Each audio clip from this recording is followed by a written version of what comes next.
Alhamdulillah wassalatu wassalamu ala Rasulillah wa ala alihi wa sahbihi wa mawalah wa la hawla wa la quwata illa billahi wa ba'du.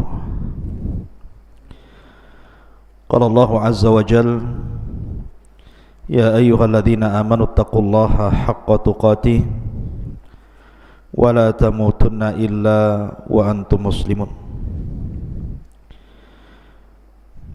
Wa qala sallallahu alaihi wasallam, man salaka tariqan yaltamisu fihi ilma sahhalallahu bihi tariqan ilal jannah.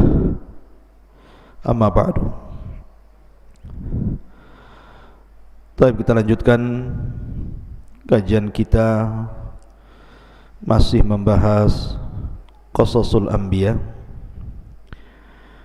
Dan malam ini kita akan membahas tentang kisah Nabiullah Yahya alaihi salatu wassalam. Ma'asyiral muslimin yang dimuliakan Allah subhanahu wa ta'ala, kisah Nabi Yahya ini berbeda dengan kisah-kisah para nabi yang lainnya, karena Nabi Yahya ini salah satu nabi yang dipisahkan antara kepala dan badannya ataupun dipenggal karena suruhan Raja Herodia kala itu, dan kepalanya dijadikan mahar wanita pelacur. Sehingga kisahnya ini memang menarik untuk kita kisahkan, dan nanti syarat dengan pelajaran kalimat per kalimat dalam Al-Quran, tepatnya dalam surah Maryam. Karena cerita itu bukan hanya dinikmati kisahnya, tetapi cerita dalam Al-Quran itu setiap ayat per ayat itu ada makna yang harus dipikirkan dan diusahakan untuk diamalkan. Makanya Allah subhanahu wa ta'ala mengatakan Iqra, baca. Bukan hanya dibaca saja, tetapi juga tadabbur ayat-ayat dalam Al-Quran. Kisah Nabi Yahya ini tidak lepas daripada kisah Nabiullah Zakaria. Baik, kita akan masuk pada surah Maryam ayat kedua dan seterusnya. Allah subhanahu wa ta'ala berfirman, Kaf ha ya ain sad, Dzikru rahmati rabbika abdahu Zakaria. Ka ha ya ain sad ini adalah huruf-huruf hijaiyah yang banyak di permulaan Al-Quran atau di permulaan surat-surat dalam Al-Quran. Ahli tafsir, kalau antum baca tafsir, biasanya tidak ada yang mentafsirkan, hanya mengatakan Allah lebih tahu tentang maknanya. Tetapi para ulama berikan penjelasan, kalau ada penggalan-penggalan huruf hijaiyah seperti alif lam mim, alif lam ra, atau seperti di sini ka ha ya ain sad atau toha, yasin dan yang semacamnya. Kenapa Allah subhanahu wa ta'ala selalu letakkan di permulaan surat dalam Al-Quran? Karena Allah letakkan sebagai tantangan Allah kepada orang-orang yang diturunkan Al-Quran kepada mereka. Lah, Quran itu turun di mana? Turun di Mekah. Dan orang-orang Mekah kala itu berbahasa Arab, dan Al-Quran turun menggunakan bahasa Arab. Seolah-olah Allah ingin katakan, bahasa kalian sama dengan bahasa Quran, menggunakan bahasa Arab. Artinya bahwa bahasa yang kalian rangkai itu tidak lebih daripada alif sampai ya. Sama dengan Quran juga sama, tidak lebih daripada alif sampai ya. Kalau kalian meragukan Al-Quran, maka silahkan rangkai dengan huruf hijaiyah yang kalian hafal dari alif sampai ya itu kalimat-kalimat semacam Al-Quran. Makanya Allah mengatakan, Qul hatu burhanakum in kuntum shadiqin. Ya. Ma'asyiral muslimin yang dimuliakan Allah Azza wa Jalla, ini bentuknya tantangan gitu ya. Kalau kalian tidak yakin dengan Al-Quran, Quran kan pakai bahasa kalian, buat seperti Quran. Itu maksudnya kenapa potongan-potongan huruf hijaiyah ini selalu diletakkan di permulaan surat dalam Al-Quran. Begitu penjelasan para ulama. Kemudian Allah mengatakan penjelasan rahmat Tuhanmu kepada hambanya Zakaria. Idnada rabbahu nidaan khafiyah. Ketika dia berdoa kepada Tuhannya dengan doa yang sangat lembut. Artinya dengan doa yang tidak perlu diteriakkan, karena Allah itu dekat dengan kita. Makanya sahabat Nabi SAW pernah berkata kepada Rasul, "Ya Rasulullah, Rabbuna qaribun am ba'id?" Rasul, Tuhan kita ini jauh apa dekat? Wa idza kana qaribun fa nunaji, wa idza kana ba'idun fa nunadi. Kalau memang dia dekat, kita bisik-bisik saja. Tapi kalau dia jauh, kita panggil-panggil. Maka Allah Subhanahu wa taala turunkan ayat, wa idza sa'alaka ibadi anni fa inni qarib. Apabila hamba-hambaku bertanya soal aku ya Muhammad, katakan aku dekat. Jadi tidak perlu doa itu teriak-teriak. Doa itu tidak perlu berteriak-teriak, tetapi dengan cara nidaan khafiyah, seperti doanya Zakaria. Kemudian Allah mengatakan, qala rabbi inni wahanal azmu minni wasta'ala ar-ra'su syaiban. Zakaria berkata, ya Rabb, sesungguhnya telah lemah tulang ini, dan juga sesungguhnya rambut ini telah beruban memutih. Walam akun bidu'aika rabbi syakiya, dan aku menjadi dengan doa kepadamu tidak pernah kecewa. Artinya dia terus berdoa dan tidak pernah bosan untuk tidak berdoa. Dan harusnya seperti itu, ikhwan. Yang tahu nilai sebuah doa itu para nabi. Kadang-kadang orang itu kalau ada masalah bukan mengadu kepada Allah, malah nulis status. Jadi minta bantuan kepada orang-orang yang ada di Facebook, yang ada di Instagram. Yang membuat masalah itu Allah, yang mengangkat juga Allah. Jadi kalau ada masalah tidak perlu ditulis di status. Ini aneh, setiap ada masalah mesti ditulis status.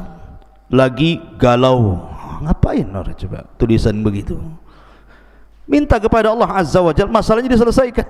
Makhluk itu tidak bisa menyelesaikan masalah. Makanya Zakaria mengajarkan kepada kita, jangan pernah bosan berdoa. Kemudian Allah mengatakan, wa inni khiftul mawaliya min warai wa kanat imraati akhiran fahabli min ladunka waliyan yarithuni wa yarithu min ali ya'qub waj'alhu rabbi radiyya. Kemudian Zakaria mengatakan, dan sungguh aku khawatir keluargaku, kerabatku dari belakangku, maksudnya kalau tidak ada keturunan, dan dia istriku seorang yang mandul. Artinya secara medis tidak mungkin melahirkan, karena orang mandul tidak mungkin melahirkan. Fahabli min ladunka waliya, maka berilah kepadaku dari sisimu waliya, pertolongan. Untuk apa? Yarithuni, agar dia mewarisi diriku. Wa yarithu, dan mewarisi min ali Ya'qub, dari keturunan Ya'qub. Waj'alhu rabbi radiyya, dan jadikanlah dia Tuhanku seorang hamba yang diridhai. Dari sini menunjukkan bahwa Zakaria itu masih nabi-nabi Bani Israel. Karena ketika dia mengatakan yarithu min ali Ya'qub, menunjukkan bahwa ada garis keturunan antara Zakaria dengan Nabi Allah Ya'qub. Dan Ya'qub itu namanya Israel, keturunannya disebut Bani Israel, dan Zakaria itu satu di antara nabi Bani Israel. Kemudian Allah mengatakan, ya Zakaria, inni nubashiruka bi ghulamin ismuhu Yahya. Wahai Zakaria, sesungguhnya kami beri kabar gembira kepadamu akan lahir seorang anak laki-laki namanya Yahya. Lam naj'al lahu min qablu samia, di mana nama Yahya itu belum pernah ada nama seperti itu sebelumnya. Jadi nama Yahya itu nama satu-satunya yang Allah berikan kepada putranya Zakaria. Sebelumnya tidak ada orang namanya Yahya. Kalau sekarang banyak nama Pak Yahya itu. Di mana rumah Pak Yahya? Sebelah sana. Tapi sebelum itu di zaman Nabi Yahya tidak ada nama Yahya kecuali putra Zakaria. Maksudnya seperti itu. Kemudian qala rabbi anna yakunu li gulamun wa kanat imraati aqiran wa qad balagtu minal kibari itiya. Zakaria pun mengatakan, ya Tuhanku, bagaimana aku akan memiliki anak gitu kan, sementara usiaku sudah tua renta, istriku pun mandul. Dan sungguh aku telah sampai usia yang lanjut, itiya, dan sangat tua renta.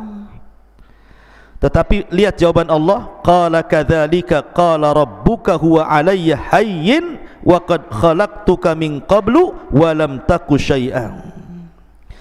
Kemudian Zakaria mengatakan, Allah berfirman, demikianlah bagiku itu mudah, kata Allah. Bagiku itu sangat mudah, dan sungguh aku telah ciptakan dirimu sebelumnya. Kamu ini dulu nggak ada, kemudian aku ciptakan jadi ada. Kalau hanya engkau meminta kepadaku agar punya anak, itu mudah bagiku, kata Allah. Kemudian Nabi Zakaria minta tandanya. Qala rabbij'al li ayah. Taib, kalau seandainya Allah anugerahkan kepadaku keturunan, apa tanda-tandanya? Maka Allah mengatakan, qala ayatuka alla tukalliman nasa thalathata ayyamin sawiyah. Tandanya bahwa engkau tidak akan bisa bicara kepada manusia selama 3 malam padahal engkau dalam kondisi sehat. Jadi nanti kalau engkau tiba-tiba tidak bisa bicara, bisu gitu kan, mau ngomong susah, harus dengan isyarat atau dengan tulisan, dan itu selama 3 hari, berarti istrimu mengandung tuh. Jadi tandanya dibisukan Zakaria selama 3 hari. Kalau engkau suatu ketika tiba-tiba susah bicara, mau ngomong susah, hanya dengan isyarat dan tulisan, berarti istrimu lagi ngandung tuh. Kemudian fa kharaja ala qaumihi minal mihrabi fa auha ilaihim an sabbihu bukrata wa asiya. Maka ketika betul-betul Zakaria tidak bisa bicara selama 3 malam, tiba-tiba istrinya hamil betul. Maka dengan senang hatinya dia keluar dari mihrabnya. Ingat, mihrab itu bukan mihrab masjid kayak gini, bukan ya. Mihrab itu artinya di sini seperti kan Maryam itu punya mihrab kan. Kullama dakhala 'alaiha Zakariyal mihrab. Setiap Nabi Zakaria masuk mihrab. Apa sih mihrab itu? Jadi mihrab itu, ini umpamanya kamar, anggaplah ini satu petak kamar ya. Kemudian di kamar itu dibuat semacam kayu untuk tempat tinggal di atasnya, itu disebut mihrab, itu namanya. Jadi Maryam itu kalau tidur di atas itu, mungkin umpak-umpakan bahasa kitanya ya, dikasih kayu supaya bisa naik ke atas, dikasih tangga. Disitulah Maryam beribadah. Begitu juga Zakaria beribadah di mihrabnya. Jadi ketika tahu istrinya ngandung, dengan bahagianya kemudian Zakaria menemui kaumnya, kemudian memerintahkan kaumnya untuk bertasbih kepada Allah pagi dan petang. Ma'asyiral muslimin yang dimuliakan Allah Subhanahu wa taala. Kenapa, apa alasannya Nabi Zakaria itu kemudian sangat yakin akan diberikan anak oleh Allah Subhanahu wa taala? Karena ketika Nabi Zakaria ini merawat Maryam, Maryam ini masih kecil dan tidak pernah keluar dari mihrabnya. Jadi dia di atas kamarnya itu, kasur di atas kamarnya itu, tidak pernah keluar dari situ. Zikir aja Maryam ini. Jadi suatu ketika Zakaria ini masuk ke mihrabnya Maryam, dan setiap dia mendapatkan melihat mihrabnya Maryam, dia mendapatkan banyak makanan, banyak sekali makanan. Makanya Allah mengatakan, kullama dakhala 'alaiha Zakariyal mihrab wajada indaha rizqa. Setiap Zakaria masuk ke kamarnya Maryam, ke mihrabnya, sudah banyak makanan, terutama buah-buahan.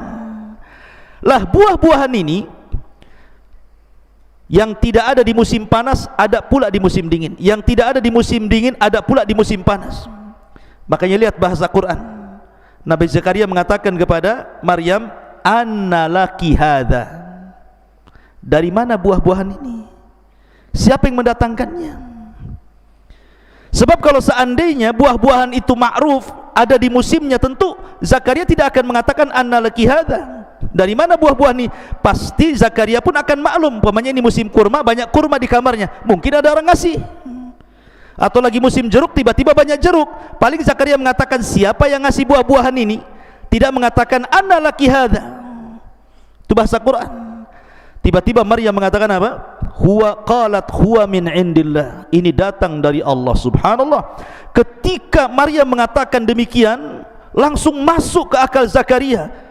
Kalau seandainya anak kecil Maryam ini saja dengan rajin ibadah di mihrabnya, tidak pernah keluar, bisa diberikan rizki oleh Allah tanpa harus capek-capek mencarinya, tanpa harus menunggu orang mengasihnya, tiba-tiba sudah ada di situ gitu ya. Kemudian yang lebih heran lagi, makanan di musim panas ada pula di musim dingin, buah-buahan di musim dingin ada pula di musim panas. Zakaria berpikir tuh, aku ini sudah tua, istriku sudah hamil, masa Allah enggak mungkin kasih anak kepadaku? Maka lihat bahasa Quran, Allah tidak mengatakan fada'a Zakaria, tapi Allah mengatakan hunalika da'a Zakaria. Pakai hunalik di sini. Apa faedahnya kalimat hunalik di sini? Seolah-olah begini, mumpung ada kesempatan ketika dia melihat Maryam rajin ibadah kemudian diberikan rizki, maka besoknya Zakaria pun ikut cara Maryam, masuk ke mihrabnya, beribadah terus, berdoa terus. Dari situlah kemudian Jibril datang dan menghabar gembirakan kepada Zakaria akan kelahiran Yahya. Hunalika da'a Zakaria rabbah. Dan itu kedahsyatan doa dan ibadah. Lihat ketika Allah mengatakan malaikat datang ke Zakaria menghabarkan gembira, sedang apa Zakaria? Wa huwa qaimun yusalli, kan gitu ya. Wa huwa qaimun yusalli fil mihrab. Jadi malaikat ketika menghabarkan bahwa Zakaria itu akan melahirkan, atau bukan dia yang melahirkan, istrinya akan melahirkan Yahya, Zakaria sedang sholat. Kenapa Allah Subhanahu wa taala tidak menyebutkan Zakaria sedang tidur, Zakaria sedang ngobrol, Zakaria sedang main, Zakaria sedang jalan? Kok sedang sholat diberikan kabar? Kata para ulama, lihat bagaimana sholat itu bisa menyelesaikan sebuah permasalahan. Makanya Nabi SAW kalau ada masalah itu segera sholat, kemudian meminta kepada Allah supaya masalahnya diselesaikan. Maka sholat itu sesuatu yang sangat penting dalam kehidupan umat manusia ini. Taib, setelah kemudian Allah Subhanahu wa taala anugerahkan Zakaria seorang putra namanya Yahya. Nabi Yahya ini ikhwatu fiddin, muliakan Allah Azza wa Jalla, orangnya aneh karena selalu hidup di hutan. Jadi kecil-kecil itu hidup di hutan dia tidak pernah bergaul dengan kawan-kawan sebayanya, sendiri dia hidupnya itu.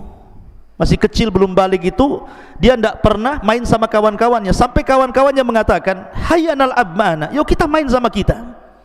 Mungkin di zaman sekarang yuk kita main kelereng, main apa lagi, petak umpet, berenang, main futsal gitu ya zaman sekarang kan. Apa kata Zakaria? Allah tidak pernah menciptakan aku untuk main-main. Ma khalaqna lila'ib, ma khuliqna lila'ib, katanya. Aku tidak diciptakan untuk main-main, katanya. Antum kalau kayak Nabi Yahya kan mantap tuh. Ayo pal main bola, aku nggak diciptakan untuk main-main, gitu ya. Main bola pal, ayo di mana? Ini repot antum ya. Tunggu saya ajak kawan lagi, nularkan penyakit lagi tuh. Jadi bagaimana Zakaria ini mengatakan ma khuliqna lila'ib, aku tidak diciptakan untuk main-main. Dari situ dia tidak pernah ikut kawan-kawannya, dia hidup sendiri. Kadang-kadang dia ke hutan. Jadi kalau ada makanan itu, maka Nabi Zakaria itu karena kelembutan hatinya, semua hewan-hewan di hutan itu dikasih makan sama dia. Sampai akhirnya mulai dari hewan buas sampai hewan jinak itu tidak berani mengganggu Nabi Yahya karena dia yang kasih makan mereka. Ma'asyiral muslimin yang dimuliakan Allah Azza wa Jalla, perhatikan di sini kisah ini dimulai dari surah Maryam. Ya Yahya khudil kitaba biquwwah, wa Yahya, ambillah kitab Taurat ini dengan kuat. Dari sini ada faedah apa? Seorang pendakwah itu harus kuat. Allah mengatakan ya Yahya ambil Taurat dengan kuat. Faedahnya apa? Antum thalabul ilmi kelak akan jadi dai. Antum tidak boleh lemah, harus kuat, harus siap menghadapi masalah, tidak boleh malas. Ini calon dai tidur aja, gimana ceritanya ya, ngobrol saja. Harus kuat, sungguh-sungguh. Seorang calon dai itu harus sungguh-sungguh, harus sabar, siap menghadapi masalah. Karena nanti antum akan dihadapkan dengan berbagai masalah dari mad'u, dari orang yang antum dakwahi. Makanya Allah mengatakan, ya Yahya khudil kitaba bil quwwah. Kenapa bil quwwah, dengan kekuatan? Karena tantangannya berat jadi seorang pendakwah itu. Akan ada masalah banyak. Quran ini Allah mengatakan, inna aradna al-amanata ilas samawati wal ardi wal jibali fa'abaina an yahmilnaha. Kan itu ya? Wa ashfaqna minha wa hamalahal insan. Coba, ketika Allah Subhanahu wa ta'ala tawarkan nih agama ini, Quran ini kepada langit, kepada bumi, kepada gunung, semua tolak. Mereka enggak mau, karena tahu bahwa amanah menyampaikan Al-Quran itu berat. Wa ashfaqna minha, enggak mau mereka. Fahamalahal insan, manusia pula mau. Makanya Allah mengatakan innahu kana zaluma, kayak gitu ya. Qatu fiddin muliakan Allah Azza wa Jalla. Jadi faedahnya khudil kitaba bil quwwah, antum calon-calon dai harus kuat. Dari sekarang harus kuat, jangan membleh, jangan malas. Wa atainahul hukma sabiyya, dan kami telah memberikan hikmah, ilmu, pengetahuan, kecerdasan kepada Yahya sejak dari anak-anak. Makanya tadi diajak main dia enggak mau. Bahkan suatu ketika Nabi Zakaria ini kehilangan Yahya, namanya anak-anak gitu kan, hilang 3 hari, pusing tuh Nabi Zakaria itu, kemana ini Yahya ini pergi ini. 1 hari tidak ketemu, 2 hari enggak ketemu, 3 hari enggak ketemu, pas hari ketiga baru ketemu. Rupanya Nabi Yahya sedang menggali kuburan, lahat. Kemudian dia duduk di samping lahat itu sambil menangis. Kemudian Zakaria datang dan mengatakan, wahai Yahya, ya bunai, wahai anakku, aku sudah mencari kamu 3 hari, aku tidak melihat dirimu, dan ini kuburan siapa? Kau hendak menggali untuk siapa? Kuburan untuk siapa ini? Yahya sambil menangis mengatakan, karena Yahya itu terkenal bakain, orangnya itu suka nangis, suka sekali dengan nangis, karena takut kepada Allah Azza wa Jalla. Dan dia mengatakan, ya Abi, bukankah kau yang menghabarkan kepada aku bahwa antara kita ini akan berada di antara sorga dan neraka, dan yang bisa menghantarkan kita ke sorga itu adalah dengan tangisan. Maka aku melihat kematianku di sini, aku menangis. Maka dua-duanya sama-sama menangis akhirnya. Jadi Zakaria itu diberikan kecerdasan luar biasa. Itu sejak kanak-kanak itu. Makanya dia diangkat jadi nabi itu dari kanak-kanak sudah diangkat jadi nabi gitu, karena Allah berikan kecerdasan. Tidak ada anak-anak di zamannya, bukan lagi anak-anak, orang dewasa yang paham Taurat kecuali Yahya. Jadi Allah sudah pahamkan Taurat itu sejak kecil. Sudah belajar Taurat, akhirnya paham. Kayak antum, seusia antum ini sudah hafal Quran plus dengan tafsirnya 30 juz, gitu maksudnya kan, mantap tuh. Ini Quran saja sudah belum hafal, cerita tafsirnya pula kan gitu ya. Jadi Nabi Yahya itu sejak kecil sudah hafal Taurat betul-betul, dan dia memiliki suara indah ketika membaca Taurat. Lihat Allah sifatkan bagaimana sifatnya Yahya ibn Zakaria ini. Wa hananan min ladunna wa zakatan wa kana taqiyyan. Allah mengatakan wa hananan min ladunna, dan kami berikan perasaan sayang dari sisi kami. Jadi Yahya itu terlahir sebagai manusia penyayang. Kenapa Allah Subhanahu wa taala katakan kami masukkan ke hati Yahya itu perasaan sayang, sayang kepada sesama. Kalimat hanan dalam bahasa Arab, ikhwan, biasanya digunakan untuk kasih sayang seorang anak kepada orang tua. Itu kalimat hanan. Kenapa Allah Subhanahu wa taala sifatkan Yahya ibn Zakaria ini dengan sifat hanan, penuh dengan kasih sayang? Karena dia punya orang tua sudah tua. Zakaria itu sudah 100 tahun lebih usianya. Artinya sudah kakek-kakek renta. Istrinya juga sama, sudah nenek-nenek. Yang dibutuhkan orang tua yang sudah renta itu kasih sayang dari anak-anaknya. Makanya antum itu kalau pulang sayangi orang tua antum. Diperintahkan apa saja selama tidak maksiat, siap bu, siap pak, begitu. Jangan nantilah belum tidur, capek. Ini nggak jelas ini. Ya. Lihat Yahya ini. Karena Allah Subhanahu wa taala mengingatkan Zakaria sudah tua, istrinya sudah tua, berarti Yahya ini harus berbuat baik kepada orang tuanya. Makanya disifati wa hananan min ladunna wa zakatan, dan kesucian hatinya, wa kana taqiyya, dan dia orang yang bertakwa. Makanya ketika Allah Subhanahu wa taala berfirman tentang sifat-sifat setelahnya, wa barran biwalidayhi, lihat bagaimana seorang Yahya ibn Zakaria itu orang yang suka berbuat baik kepada orang tuanya. Walam yakun jabbaran asiya, dan dia tidak pernah sombong dengan orang tuanya dan tidak pernah durhaka dengan orang tuanya. Lihat bahasa Quran ikhwan, ketika Allah mensifati Isa dengan mensifati Yahya berbeda. Di sini Allah mengatakan apa? Wa barram biwalidayhi wa lam yakun jabbaran asiya, pakai asiya. Tapi ketika mensifati Isa apa? Wa lam yakun jabbaran syakiyah. Ketika Allah menyebutkan Isa menggunakan syakiyah. Ketika Allah mensifati siapa? Yahya, asiya. Apa bedanya syakiyah dengan asiya itu? Kalau syakiyah itu di atasnya asiya, jadi lebih parah lagi, kurang ajarnya gitu ya. Kenapa? Ketika kemudian Allah mensifati Nabi Isa bahwa dia bukan orang yang sombong kepada orang tuanya dan tidak pernah kurang ajar sekali kepada orang tuanya, karena Yahya itu masih ada ibu, masih ada bapak. Sehingga kalau seandainya seseorang anak punya ibu bapak, suatu ketika mungkin dia tidak nurut sama ibunya, kemudian ibunya sakit hati, ada yang kasih nasihat suaminya, memberikan kesabaran. Makanya masih terhibur ibunya dengan suaminya, walaupun anaknya kurang ajar gitu ya. Lah makanya menggunakan Asia, beda dengan Isa. Isa hanya punya ibu, tidak punya suami gitu ya. Sehingga kalau dia disakiti anaknya, sakit hatinya itu dalam. Makanya ini juga risalah kepada orang-orang yang hanya punya ibu dan sudah tidak punya ayah. Maka jangan sakiti hati ibu anda, karena sakitnya itu lebih dalam dibandingkan ketika masih ada suaminya. Itu maksudnya di situ ya.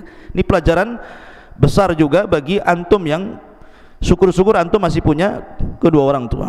Allah mengatakan wassalamun alaihi yauma wulida wa yauma yamutu wa yauma yub'atsu hayya. Enggak apa-apa kita akhirkan nanti isyanya. Dan sejahteralah atas Yahya pada hari dilahirkan, pada hari dia meninggal, dan pada hari dia dibangkitkan. Dan itulah keinginan kita, selamat saat dilahirkan, selamat saat diwafatkan, dan selamat saat dibangkitkan. Taib ini kisah daripada dalam surah Maryam. Kita masuk pada kisah inti. Masyaallah muslimin yang dimuliakan Allah Azza wa Jalla. Di zaman Nabi Yahya itu hidup 3 nabi. Pertama Zakaria, yang kedua Isa, yang ketiga Yahya. Ini hidup sezaman. Zakaria, Yahya, Isa hidup sezaman. Karena antara Yahya dan Zakaria itu, Yahya dengan Isa itu masih kerabat. Karena Zakaria itu menikah dengan saudari dari saudari dari keluarga Imran. Jadi Imran punya istri namanya Hanan.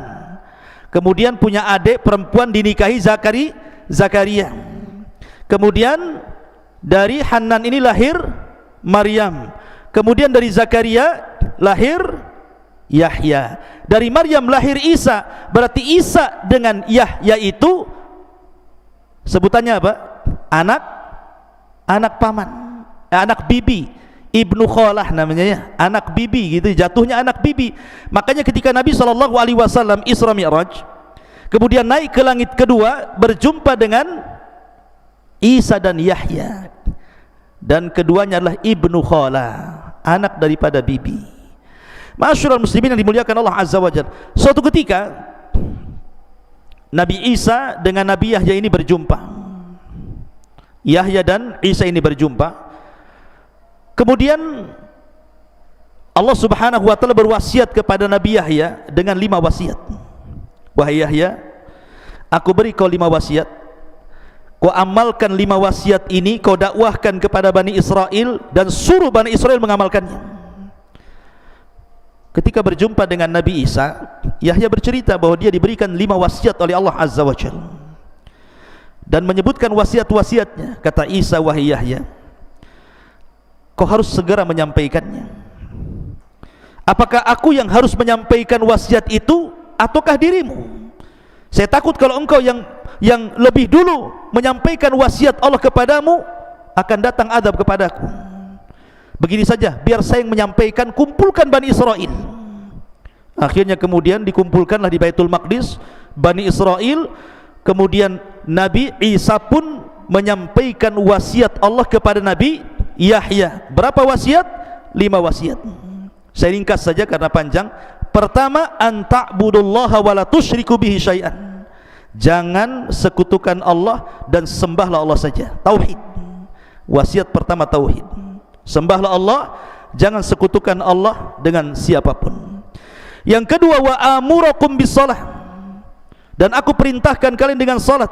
Fa innallaha azza wa jalla yansibu wajhahu liwajhi abdihi ma lam yaltafit fa idza shallaitum fala taltafitu. Yang kedua, laksanakan salat dan jangan menoleh ketika salat, sebab Allah selalu menghadapkan wajahnya kepada hambanya selama hamba itu tidak menengok dalam salatnya. Kemudian yang ketiga, wa amurakum bisyam, aku perintahkan kalian untuk berpuasa. Kemudian yang keempat, wa amurakum bisadaqah, ya, dan aku perintahkan untuk sedekah.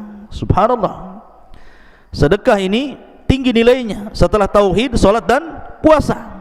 Kemudian yang terakhir, wa amurakum bidzikrillah, dan aku perintahkan kalian untuk memperbanyak zikir kepada Allah Subhanahu wa taala. Ketika Nabi SAW menyampaikan hadis ini, maka Rasul mengatakan, sebagaimana Yahya diberikan wasiat 5 perkara untuk disampaikan kepada umatnya, maka aku juga diberikan wasiat oleh Allah 5 perkara agar kusampaikan kepada umatku. Kata Nabi SAW, wa ana amurakum bi khamsin Allahu amarani bihinna, dan saya perintahkan kepada kalian 5 perkara sebagaimana Allah perintahkan 5 perkara kepadaku. Yang pertama, bil jamaati, yang kedua bis sam'i, yang ketiga bil ta'ati, yang keempat bil hijrati, dan yang kelima bil jihadi fi sabilillah. Pertama, bil jamaah, maksudnya jamaah ini jangan keluar dari ketaatan kepada pemimpin, karena itu ciri-ciri khawarij. Yang kedua, mendengar kepada pemimpin, jangan bermaksiat selama perintahnya itu ma'ruf. Kemudian yang ketiga, taat selama perintahnya tidak maksiat. Kemudian yang keempat, hijrah. Hijrah di sini maksudnya dari perkara buruk menjadi perkara baik, dari lingkungan buruk menjadi ke lingkungan yang baik, dari negara kafir ke negara Islam, dan begitu seterusnya. Mana hijrah ini luas. Kemudian yang terakhir, bil jihadi fi sabilillah, untuk berjihad di jalan Allah, baik dengan jiwa, dengan harta, dengan waktu, dan begitu seterusnya. Intinya bahwa di sini antara Yahya dengan Isa itu sezaman, cuman bedanya kalau Yahya itu nabi dan dia meneruskan syariatnya Nabi Musa, menyampaikan Taurat. Tetapi kalau Isa itu bukan hanya nabi tapi rasul, karena diturunkan padanya kitab Injil, dan yang pertama kali beriman kerasulan Isa adalah Yahya. Jadi Yahya itu didustakan dakwahnya. Justru yang pertama kali beriman kepada Isa itu Nabi Yahya, karena dia juga seorang nabi, ya. Karena kurang lebih para nabi itu ketika berdakwah didustakan. Taib, karena juga waktu, kita langsung saja. Lalu bagaimana kisah wafatnya Nabi Yahya ini, ikhwan? Kisah wafatnya memang sangat tragis sekali. Dahulu ada seorang raja, seorang hakim di Palestina, namanya Herodia, yang sebelumnya dipimpin oleh Herodus. Namanya dulu Herodus, kemudian meninggal Herodus, diganti dengan Herodia. Dialah hakim Palestina kala itu. Dan Herodia ini dia suka dengan anak perempuan daripada bibinya. Jadi dia suka dengan anak perempuan bibinya, dan dalam syariat Nabi Yahya tidak boleh menikah dengan kerabat seperti itu, karena itu mahram dan haram hukumnya. Itu syariat dulu ya. Kalau syariat sekarang kan sepupu boleh menikah, kalau zaman dulu mungkin nggak boleh. Lah kadang raja ini kan sudah terlampau cinta dengan wanita itu, anak daripada saudarinya. Dalam riwayat saudarinya ada mengatakan anak bibinya itu yang cantik sekali itu.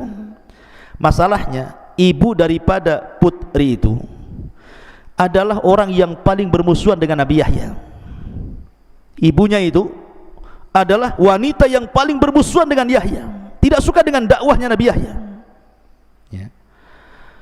Kemudian akhirnya terdengarlah bahwa raja akan menikah dengan orang yang tidak boleh dalam syariat Yahya dinikahi.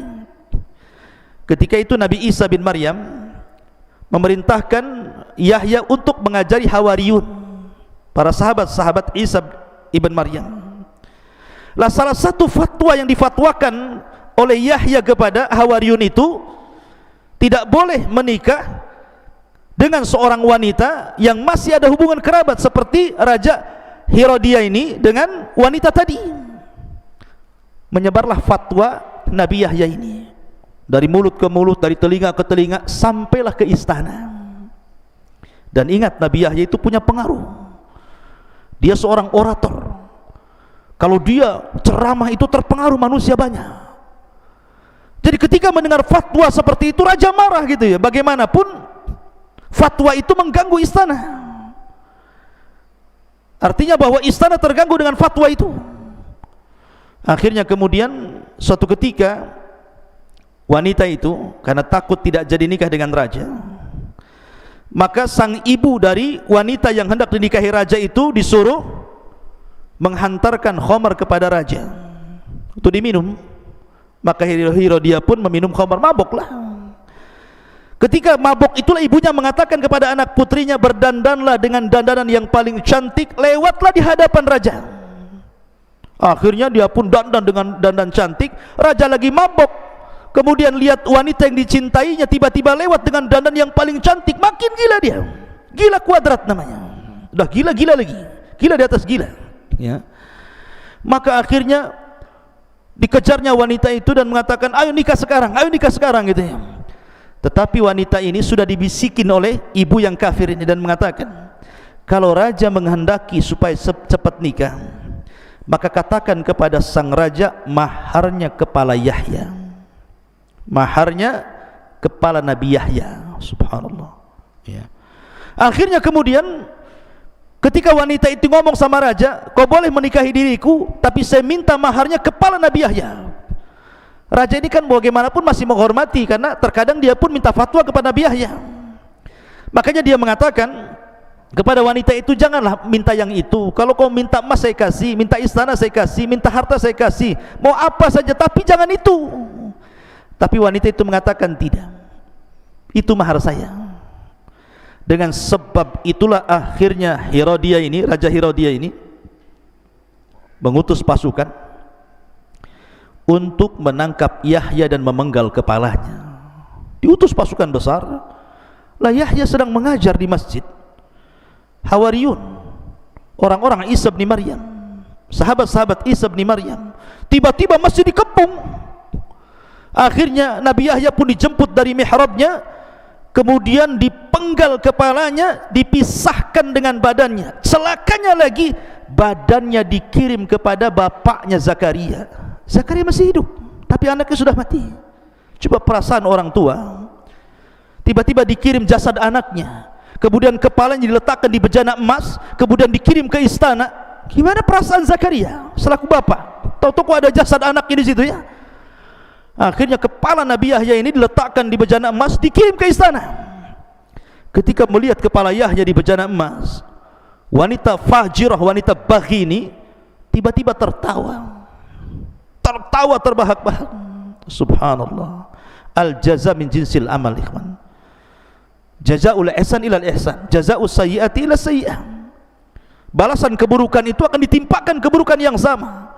Karena Allah yang mengatakan dalam Al-Quran, apakah kalian mengira Am hasibtum apakah kami mengira annallaha ghafilan amma ya'malu zalimun? Allah itu zalim, Allah lalai dari orang-orang yang melakukan kezaliman? Tidak, Allah tidak pernah lalai dari kezaliman manusia. Maka ketika kepala Yahya itu betul-betul dihadapkan kepada raja sebagai maharnya, Allah gempakan istana. Bergetar istana itu, datang gempa.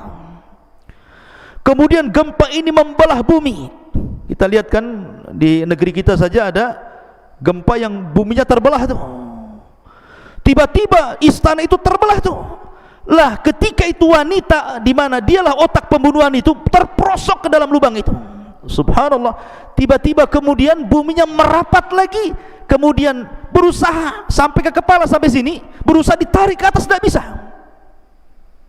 Karena daripada kemudian terkubur semuanya, akhirnya kemudian raja pun memerintahkan prajurit untuk memenggal kepalanya. Minimalnya tersisa kepalanya, badannya masuk amblas ke dalam tanah. Lihat sebagaimana dia memerintahkan Nabi Yahya dipenggal kepalanya, terpaksa pun dia dipenggal kepalanya. Al jaza min jinsil amal, balasan itu sesuai dengan amalannya. Ini satu pendapat bahwa kematian Yahya seperti itu. Ada yang mengatakan bahwa Yahya meninggal dunia itu, kila dikatakan bahwa Herodus atau Herodia ini, ada yang mengatakan kalau dari kan Raja Herodia ini cerita Herodus, raja sebelumnya. Jadi Herodus ini karena zamanu Yahya alaihi salatu wassalam malikun yud'a Herodus. Dulu di zaman Nabi Yahya ada seorang raja yang dipanggil dengan sebutan Herodus. Wa kana lahu ibnatu baghiyin ismuha Uzail. Ismuha Azbil. Mana ini? Bisa dibaca Uzbil, Azbil. Itulah nama perempuannya. Jadi ibnatu baghi. Jadi Herodus ini punya berzinah dengan seorang wanita, lahir anak perempuan, namanya ibnatul baghi. Anak perempuan ini setelah besar tertarik pula dengan Nabi Yahya, karena Yahya itu kan orangnya tampan gitu ya, orangnya cerdas. Jadi wanita ini, anak daripada Herodus ini, tertarik dengan Nabi Yahya. Akhirnya setiap hari dia datang kepadanya, digodanya Yahya itu, terus digoda, tapi Yahya selalu menghindar, tidak mau, karena Yahya itu disifatkan dalam Al-Quran wa sayyidan wa hasuran wa nabiyan minas salihin, kan itu ya.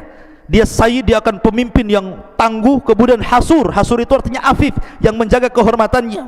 Wa nabiyan, dan dia seorang nabi, dan juga termasuk orang-orang saleh gitu ya. Jadi Nabi Zakaria menghindar, tidak mau, digoda apapun dia nggak mau. Kalau posisi Nabi Yahya diganti dengan antum, sebentar aja kelepek-kelepek antum ya. Karena yang menggoda perempuan cantik, anak raja lagi ya. Tetapi Yahya berusaha menjaga kehormatannya, didekati wanita itu tidak mau. Karena itulah akhirnya dia ngadu kepada bapaknya, marah bapaknya Herodus ini. Karena marah itulah akhirnya dia dendam kepada Yahya, diutuslah pasukan, disuruh dipenggal kepalanya. Subhanallah. Lah ketika itulah dua riwayat yang menyebutkan kematian Nabi Yahya. Setelah jasadnya Yahya, badannya dikirim kepada Zakaria, kepalanya dibawa ke istana. Tentu seorang ayah bagaimanapun melihat jasadnya sedih, kawan. Dan terutama orang-orang dan para pengikutnya, baik pengikut Yahya, pengikut Isa, pengikut Zakaria, geram semua dengan raja ini. Lah karena dikhawatirkan kemudian Nabi Zakaria ini akan membangkitkan manusia, kemudian akan melawan kepada raja. Akhirnya kemudian raja pun membuat pasal bagaimana caranya, sebagaimana dia berhasil membunuh Yahya, mereka pun akan membunuh Zakaria. Dikirim pasukan dengan tuduhan bahwa Zakaria adalah orang yang telah menghamili Maryam. Karena kan Maryam hidup di mihrab di Baitul Maqdis, dan yang mengkafir Zakaria. Dibuat fitnah. Oh, jangan-jangan Maryam hamil itu Zakaria yang hamili, kan gitu. Makanya orang-orang Yahudi sampai hari ini mereka menganggap bahwa Isa itu anak zina. Karena itu tuduhan Herodus. Ini kan Herodus kan raja Yahudi masalah di zaman itu ya. Tuduhlah dia dengan tuduhan bahwa Zakaria telah berzina dengan Maryam. itulah dia pantas untuk dibunuh. Maka disebarlah pasukan untuk menangkap Zakaria. Zakaria tahu bahwa dia sedang dikepung, maka dia bersembunyi di hutan. Salah satu nabi mukjizat Zakaria itu bisa membelah pohon, ikhwan. Jadi pohon itu bisa dibelah, kemudian dia bisa masuk, kemudian pohon itu akan menyatu lagi. Dia bisa bersembunyi di dalam pohon itu. Jadi pasukan ini ke hutan nyari-nyari Zakaria, nggak ketemu. Sayangnya ketika Nabi Allah Zakaria masuk ke dalam pohon itu, rupanya datang iblis. Iblis ini melihat Zakaria masuk ke dalam pohon, kemudian bajunya ini tidak masuk semua, ada sedikit baju yang nyempil. Jadi ketika pohonnya rapat, bajunya keluar sedikit gitu maksudnya. Dan iblis tahu. Ketika pasukan datang nyari ke hutan sana sini nggak ketemu, akhirnya kemudian iblis pun menjelma manusia dan mengatakan, kalau kalian mencari Zakaria, ku kasih tahu di mana dia berada. Kata iblis, tuh di pohon sana. Kau bawa gergaji pohon sana, maka kalian akan berhasil membunuh Zakaria. Akhirnya kemudian ditunjukkan oleh iblis tempat Zakaria bersembunyi dalam pohon itu. Mereka sudah bawa gergaji, digergajilah pohon itu menjadi berbelah-belah. Akhirnya keluar darah dan Allah takdirkan Zakaria meninggal di situ. Lihat bagaimana anak dan bapak dua-duanya dibunuh dengan cara sadis oleh orang-orang Yahudi di zaman itu. Cukup sampai di sini? Tidak. Isa masih hidup.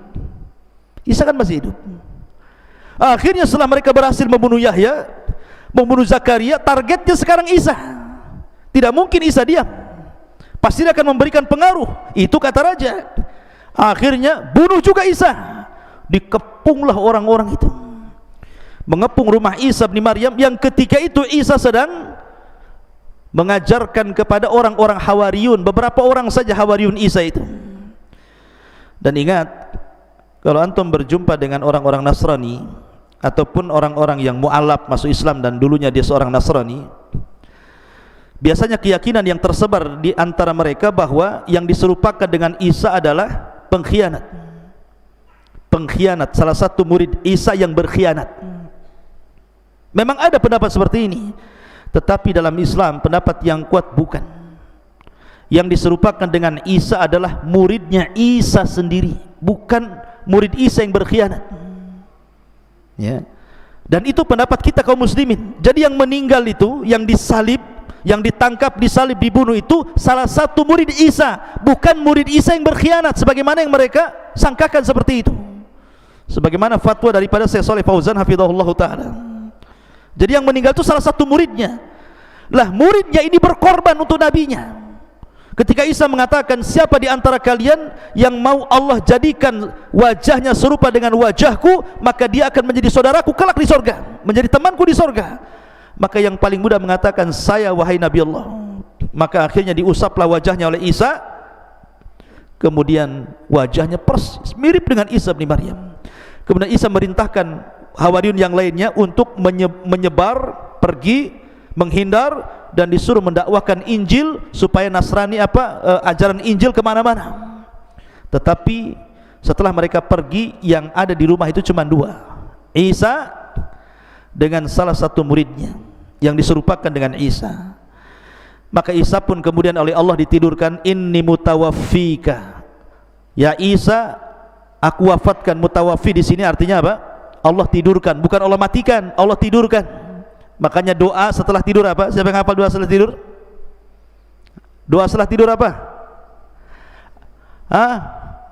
Alhamdulillahilladzi amatana ba'dama ahyana ba'dama amatana wa ilaihi nusyur, kan itu. Ya alhamdulillah, segala puji bagi Allah yang telah menghidupkan dari kematian. Berarti mati tidak harus hilang nyawanya. Tidur itu disebut mati juga, gitu maksudnya di sini ya. Maka kalimat inni mutawaffika wa rafi'uka ilayya, sesungguhnya aku wafatkan, maksudnya aku tidurkan dan aku angkat engkau hai Isa. Ketika Allah sudah angkat ke langit, datanglah rumah itu dikepung oleh tentara raja itu, kemudian ditangkaplah orang yang menyerupai Isa, padahal itu murid setianya Isa. Hawariyun Isa ditangkap, kemudian dibunuh, disalib, maka orang Yahudi mengatakan qatalnal masih ibn Maryam, kami sudah membunuh al-Masih ibn Maryam. Allah bantah, wa ma qataluhu wa ma sallabuhu walakin syubbiha lahu bal rafa'ahu Allahu ila sama. Mereka tidak membunuh Isa, mereka tidak menyalib Isa, bahkan yang dibunuh dan yang disalib yang diserupakan Isa, bahkan Isa diangkat ke langit. Ya, sekaligus tiga nabi jadi target. Kalau Allah Subhanahu wa taala tidak angkat Isa ke langit, tentu Isa pun jadi sasaran pembunuhan. Tetapi sudah kudrat Allah, artinya kehendak Allah bahwa seorang rasul tidak mungkin mati dibunuh. Rasul tidak mungkin mati dibunuh, karena rasul itu membawa syariat baru. Tidak mungkin nabi yang membawa syariat baru, rasul gitu ya, dibunuh. Makanya lihat para rasul ulul azmi itu, mereka tidak mati dibunuh supaya bisa menyebarkan risalahnya. Dan para ulama mengatakan ketika Isa naik ke langit, maka Isa sudah menyampaikan seluruh risalah Injil kepada kaumnya. Artinya ketika diangkat itu sudah tidak lagi ada beban menyampaikan Injil. Makanya ketika turun di akhir zaman, dia tidak lagi diperintahkan Allah untuk menyebarkan Injilnya, tetapi ada tugas lain. Pertama, intinya tugasnya adalah membunuh Dajjal, kemudian setelah itu mematahkan salib, membunuh babi, dan berhukum dengan hukum keadilan. Dan Isa akan hidup di akhir zaman. Adapun apakah Isa menikah kemudian punya anak, wallahu alam, hadisnya juga lemah. Tapi yang jelas Isa akan turun di akhir zaman, menunjukkan bahwa kenapa Isa turun di akhir zaman, salah satu faedahnya bantahan kepada orang Yahudi dan Nasrani. Apa bantahan kepada Yahudi? Kalian ngomong aku sudah mati, ini aku turun loh, aku masih hidup. Nah gitu maksudnya. Adapun bantahan kepada Nasrani, karena Isa sholat di belakang Imam Mahdi, nggak mungkin Tuhan sholat di belakang Imam Mahdi. Mereka kan mengatakan bahwa Isa itu Tuhan, ada yang mengatakan Isa anak Tuhan, Isa satu di antara tiga Tuhan, kan itu ya? Tidak. Isa sholat di belakang Imam Mahdi, menunjukkan dia hamba Allah dan Rasulnya. Kita tidak membeda-bedakan para nabi dan Rasul, termasuk Isa bin Maryam kita beriman ya, dan kita mencintai Isa sebagaimana mencintai para nabi yang lain. Wallahu alam. Ini diantara kisah Nabi Yahya ibn Zakaria. Subhanakallah bihamdika asyhadu an la ilaha illa anta astaghfiruka wa atubu ilaik. Allah Ta'ala. Assalamualaikum warahmatullahi wabarakatuh. Pakai azan